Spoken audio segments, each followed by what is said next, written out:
2009 সালে আওয়ামী লীগ সরকার ক্ষমতায় আসার 2 মাসের মাথায় সংঘটিত হয় পিলখানা হত্যাকাণ্ড। প্রাণ যায় 57 জন সেনা কর্মকর্তা সহ 74 জনের। এরপর 15 বছর কেটে গেলেও হয়নি বিচার।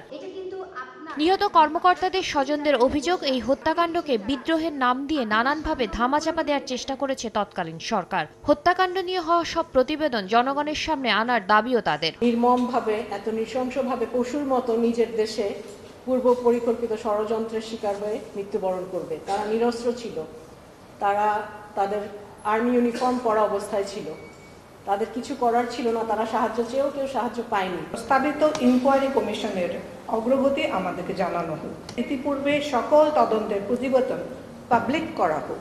25শে ফেব্রুয়ারিকে শহীদ সেনা দিবস হিসাবে ঘোষণা করা হোক ও 25শে ফেব্রুয়ারি দেশ জুড়ে জাতীয় পতাকা অর্ধনিমিত্ত রাখার ব্যবস্থা করা হোক।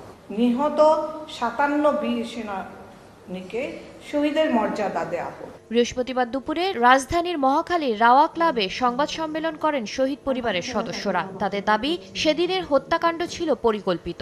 আর্মি অফিসার ভাবি জিজ্ঞেস করতেছে, আপনারা কি পাইছেন বলেন তো? এটার উত্তর কি আছে? আমি কি উত্তর কি দিব? এটা দেশপ্রেমিক চৌক সেনা অফিসারকে শান্তভাবে পরিকল্পিতভাবে হত্যা করেছে স্বৈরাচারী খুনি শেখ হাসিনা। শিগগিরই পিলখানা হত্যার বিচারে আন্তর্জাতিক অপরাধ ট্রাইব্যুনালে মামলা করবেন স্বজনহারা পরিবার। আসামি করা হবে শেখ হাসিনা সহ আওয়ামী লীগ সরকারের সংশ্লিষ্ট ব্যক্তিদের। আন্তর্জাতিক অপরাধ ট্রাইব্যুনাল অর্থাৎ আইসিটি ট্রাইব্যুনালে আমরা কমপ্লেইন ফাইল করব। শেখ তাপস, শেখ সেলিম, জাহাঙ্গীর কবির নানক, মির্জা আজম সহ যেই সমস্ত পলিটিশিয়ান বড় বড় ছিল, তৎকালীন প্রধানমন্ত্রী শেখ হাসিনা, ওনার বিরুদ্ধে ওনাকে আমরা অ্যাকিউজ করব।